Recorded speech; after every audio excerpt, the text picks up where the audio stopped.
Israel ने Qatar के बाद यमन में बहुत बड़ा हमला किया है। इजराइल के जंगी जेटों ने हूती लड़ाकों के सैन्य मुख्यालय पर मिसाइलों की बौछार की है। इजराइल के हमले में 35 लोगों की मौत हो गई है। इस बीच प्रेसिडेंट ट्रंप ने फोन कॉल पर पीएम नेतन्याहू से कतर पर दोबारा हमला न करने की चेतावनी दे डाली है। वहीं इजराइल के ताबड़तोड़ हमलों से तुर्की ने युद्ध की तैयारी शुरू कर दी है। एर्दोआन ने जंगी जेट से युद्ध का ट्रेलर दिखाया है। दोहा के बाद सना एक जैसा बारूदी वॉर जोन, बम्बों की बरसात, मिसाइलों की बौछार, धमाके ही धमाके, तबाही ही तबाही। आसमान से बरसता बारूद मौत बांट रहा है।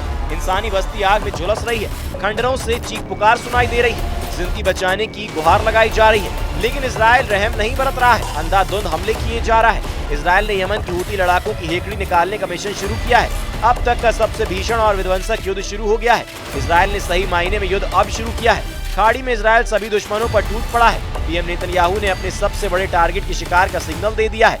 कौन है वो? क्यों ट्रंप के बीबी का फर्स्ट और लास्ट टारगेट बने हैं? वो जानने से पहले देखिए यमन की सना से आई सन्न कर देने वाली जानकारी।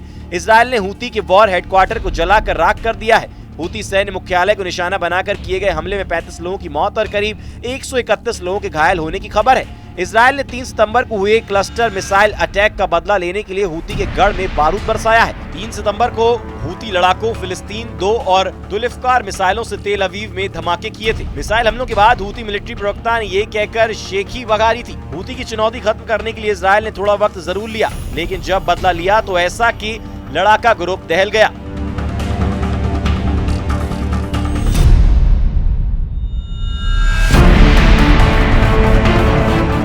पीएम नेतन्याहू फिलहाल हूती को लेकर ज्यादा टेंशन में नहीं है। नेतन्याहू हूती फाइटर्स को आसानी से हैंडल करते रहे हैं, मगर उनके लिए युद्ध में मुश्किल कतर फ्रंट पर बढ़ने लगी है। जहां हमास लीडरशिप पर किए हमले के बाद प्रेसिडेंट ट्रंप का दिमाग गर्म हो गया है। ट्रंप, जो कि नेतन्याहू को बीबी कहते हैं, वो उनसे खफा हो गए हैं। एक्सियोस न्यूज ने सूत्रों के हवाले से बताया कि डोनाल्ड ट्रंप ने मंगलवार को प्रधानमंत्री बेंजामिन नेतन्याहू के साथ फोन पर बातचीत की। ट्रंप ने नेतन्याहू को कतर पर दोबारा हमला न करने की वार्निंग दी।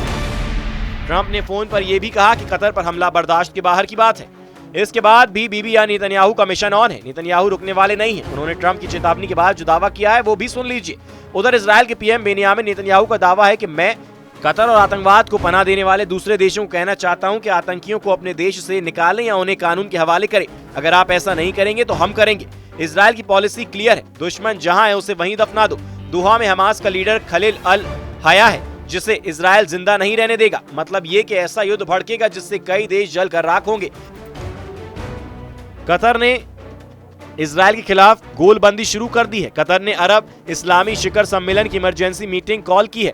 इजराइल से आर पार का फैसला जल्द होगा। फैसले में अरब वर्ल्ड के स्वयंभू खलीफा भी शामिल हो सकते हैं, क्योंकि इजराइल के सबसे बड़े टारगेट कोई और नहीं, तुर्की के राष्ट्रपति एर्दोगान है। कतर पर हुए हमले के बाद तुर्की एक्शन में आ गया है। तुर्की सेना के लड़ाकू विमानों ने दियारबाकिर और माल्टा हवाई अड्डों से उड़ान भरी है। एर्दोगान ने तुर्की की सभी सेनाएं हमले के बाद से अलर्ट कर दी हैं।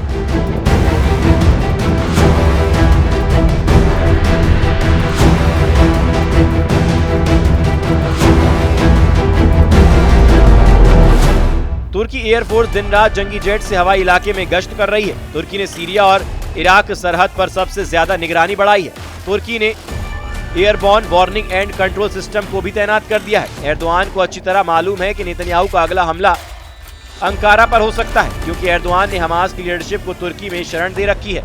एर्दोगान जानते हैं कि इजराइल हमास की फंडिंग नेटवर्क की बर्बादी का ऑपरेशन चला रहा है। एर्दोगान ने वक्त वक्त पर हमास लीडरशिप की रखवाली की है। हमास चीफ इस्माइल हानिया और सालिया अल अर्रौरी का तुर्की में आना जाना लगा रहता है। अमेरिका और इजराइल ने तुर्की के कई एनजीओ पर हमास की फंडिंग और मनी लॉन्ड्रिंग के आरोप भी लगा रखे हैं। खुद एर्दोगान ही इजराइल को तुर्की का सबसे बड़ा दुश्मन बताते रहते हैं। एर्दोगान इस बात को कह चुके हैं कि इजराइल एक दिन तुर्की से हिसाब लेगा, जिसका वक्त अब आता दिख रहा है। ये लड़ाई छिड़ी तो क्या होगा? खाड़ी देशों के खंडरों को देख अंदाजा लगाया जा सकता है। इजराइल ने 28 अगस्त 2025 को यमन में हूती लड़ाकों की पूरी लीडरशिप को ही खल्लास कर डाला था। तब भी नेतन्याहू ने युद्ध की लिमिट नहीं बताई, लेकिन अब साफ है कि इजराइल लड़ाका ग्रुप्स के असल आकाओं से हिसाब लेगा, जिसमें 2 नाम सबसे आगे हैं। पहला तुर्की और दूसरा ईरान। यमन की टॉप पॉलिटिकल लीडरशिप को खौफनाक अंदाज में खत्म किया गया। धमाके ऐसे हुए जिसमें किसी का भी बचना मुश्किल था। धमाके ऐसे जो गाजा में होने वाली खतरनाक बमबारी से भी भयानक थे। इन धमाकों के जरिए इजराइल ने यमन को बताने की कोशिश की थी कि अगली बार हमला करेंगे तो पूरा यमन मिटा कर रख दिया जाएगा। इसमें कोई शक नहीं कि इजराइल ने अपने दुश्मनों पर नजर रखने के लिए खुद को और ताकतवर बना लिया है। पूरे पश्चिम एशिया पर नजर रखने के लिए इजराइल ने जासूसी के लिए नया उपग्रह भी लॉन्च कर दिया है। इजराइल के रक्षा मंत्री इजराइल काट्स का दावा है कि नए उपग्रह की मदद से अब हर दुश्मन पर पैनी नजर रखी जाएगी।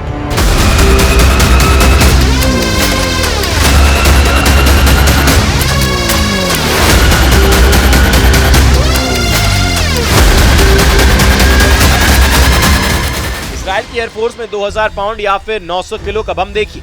इस बम की ताकत क्या है आप धमाकों को देखकर समझ सकते हैं। जब ये बम गिरता है तो ऐसा धमाका होता है जो पूरी बिल्डिंग को गिरा देता है। ऐसी तस्वीरें गाजा में लगातार देखी जा रही हैं और अब लेबनान की राजनीति बेरूत के साथ साथ दक्षिणी लेबनान में भी देखी गई।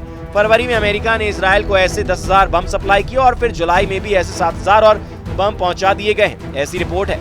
यानी गाजा और बेरूत के बाद ईरान पर भी मेड इन अमेरिका वाला बारूद फिर से बरसने की तैयारी हो चुकी है। फिलहाल इजराइल की एयरफोर्स फिर से सुपर एक्टिव मोड में है। इजराइल की एयरबेस पर लगातार काम चल रहा है और ये बात साबित करती है कि इजराइल की युद्ध वाली तैयारी पूरी है। नेतन्याहू पहले ही कह चुके हैं कि उनके सामने एक तो नहीं बल्कि 7 फ्रंट है। इजराइल के सामने हमास फ्रंट भी खुला हुआ है। इजराइल के 22 बंधक अब भी हमास के कब्जे में। इजराइल के सामने लेबनान का फ्रंट भी है और अब ईरान में मोसाद के नए ऑपरेशन का खतरा मंडराने लगा है। तेहरान में ये धमाके देखिए, रेड लाइट पर खड़ी कारों के उतरते हुए चीथड़े देखिए। इस धमाके ने माचिस की डिब्बी की तरह सब कुछ तहस नहस कर दिया। 13 जून को शुरू हुए युद्ध की शुरुआत इजराइल ने ऐसे की कि हमलों से सब कुछ दहल गया। इस धमाके को देखकर किसी के भी रोंगटे खड़े हो जाएंगे।